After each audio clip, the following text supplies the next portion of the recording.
We welcome to the LMOL studio now. It's Joel Carter, Mississippi Senator, represents District 49. That includes, of course, Harrison County. Serves as the chair of the Senate Energy Committee. Well, glad your schedule worked out there, Senator Carter. Thanks for coming in. Yeah, man, I appreciate it. Before we get started, are you a baseball fan? Big time. Yeah. So I'm a softball fan, so don't be hesitant to throw some softballs up this way. No, man. This is not like jumping in the ring where there's a gauntlet you got to go through or anything like that. We appreciate you coming in. You guys, of course, have passed at least one of the deadlines, I guess. Rhino was just talking about that. There's dead, then there's dead. And that happens, right? The way the sausage is made. We're trying to get out the double referred bills this week. Okay. The majority of the committees are. It starts getting a little hairy once you start getting close to the general bill deadline. Yeah. And you still got multiple committees to go through. So. Well, as usual, about 3,000, I think? Yes, sir. 3,000. I think that's the number I saw.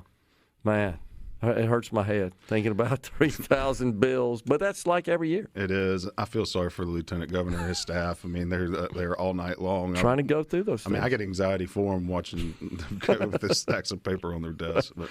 All right, so Energy Committee. So what kinds of things do you talk about? What sort of legislation at the state level might we see coming through your committee that you're looking at right now? So we have been focused on broadband for the last 4 years, and now we're looking at possibly nuclear energy opportunities. As you know, economic development highly depends on energy and energy production, and so we're trying to find different ways to increase the capacity on our grid to where we can create more industrial sites, bring more jobs to Mississippi. And we've been looking at the small modular reactors. You see them being built in Europe. We were in touch with a company called NewScale, which they're very, very far advanced than other companies as far as federal permitting goes. They're about $500,000 invested in it already, and they're starting to produce prototypes. But we want that manufacturing here in Mississippi as well. Mm-hmm. So Grand Gulf has been a very attractive site for the companies that we've talked to. We also talked to a company named Zen Power, and they actually recycle nuclear waste and turn it into power, which has been very interesting to learn about. But there's a bunch of things going on as far as energy production. We also have been looking at the PSC. PSC is there's been some talk about possibly appointing the commissioners versus elected.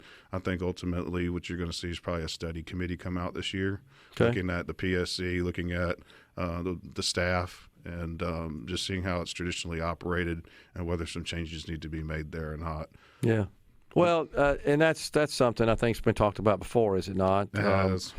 Some of these elected positions, such as PSC, Transportation Commissioner as well, there's been at least some discussion about possibly having those appointed as opposed to elected by the people. And it kind of makes sense, does it not, Senator, when you think about it, that the responsibilities and the scope of those offices, it's not partisan in any way. No, and what concerns me too is, you look back over the last 4 years with some of those campaigns that were going on, there were some companies that were donating to public service commissioners. Yep. If the IOUs can't contribute, then why would other companies that produce power be able to contribute? Yeah. So we've tried to close some of those loopholes, and there's a lot of that going on. So me and my counterpart in the House, Brent Powell, a great friend. We're going to do well together over the next 4 years. I'm very confident of it. And we just want to clean some stuff up. We want transparency, and we want to see things happen, and we want to see Mississippi move forward.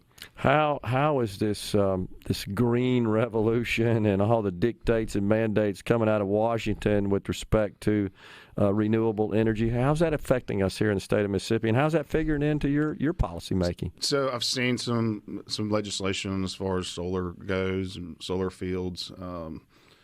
Me and my counterpart, I'm not going to speak for him, but we've had conversations on. My biggest concern is that battery technology is not where it needs to be yet.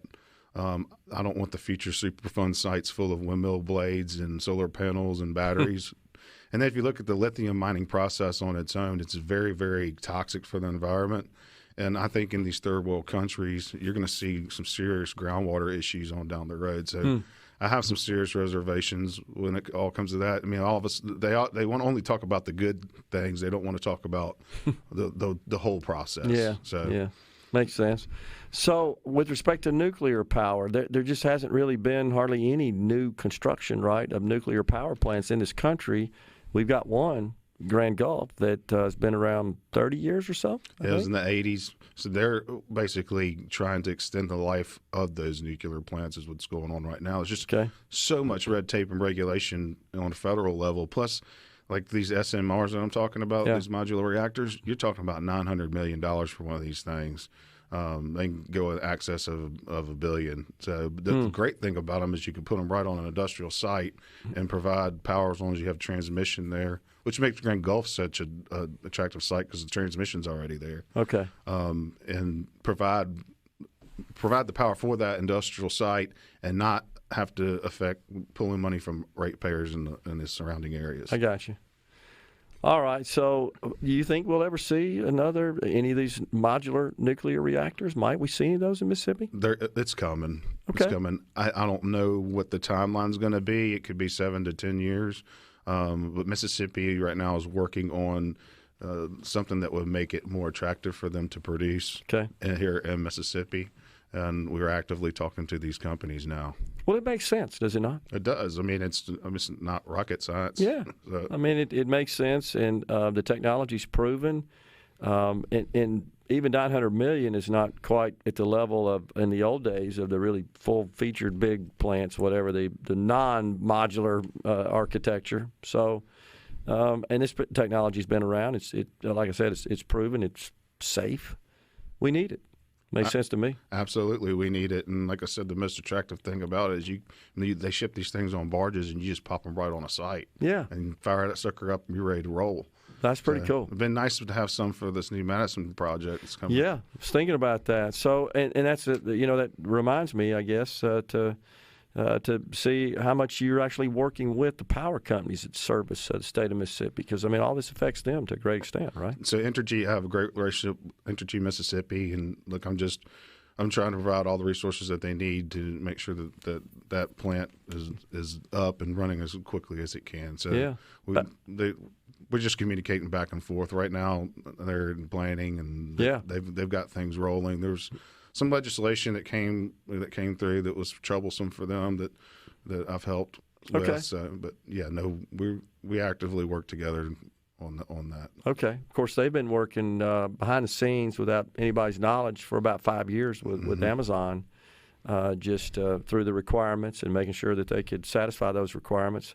But Haley Forsackerly, I believe, reports, he's CEO of Entergy, that's going to be about a $2 billion investment. It is. And so they're going to start with, I believe, 1 gigawatt and expand to excess of 3 or 4. That's a third as much power as they presently provide to their Mississippi footprint, which is just amazing. So that's incredible.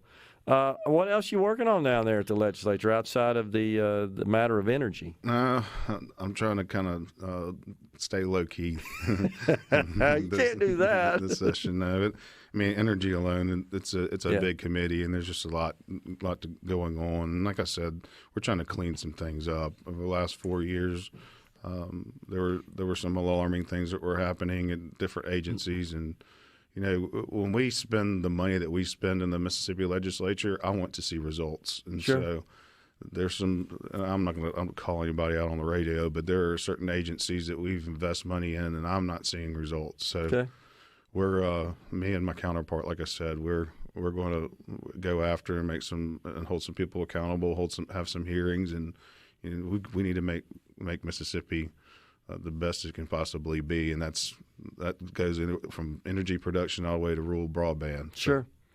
You feel like you have a good working relationship with the lieutenant governor? You guys absolutely. Doing well? Absolutely. Governor Hoseman has been very, very generous, very good to me, and very, very trustworthy of me. So, no, there's never been an issue there. Now, I will tell you, the governor likes to debate, so there have been some fun discussions with the lieutenant governor's office. That's right. I can imagine. At the end of the day, we both walk out with the understanding of what's best for Mississippi, and it's been great. Okay. All right. Well, we appreciate you being able to come in here a little earlier than your rescheduled time. I know you got to get back and do some other work, so we appreciate Senator Joel Carter for joining us on Middays today, and I'm sure I'll see you down at the Capitol sometime. Absolutely. Thanks, Gerard. Coming right back, folks, in the Element Wealth studio.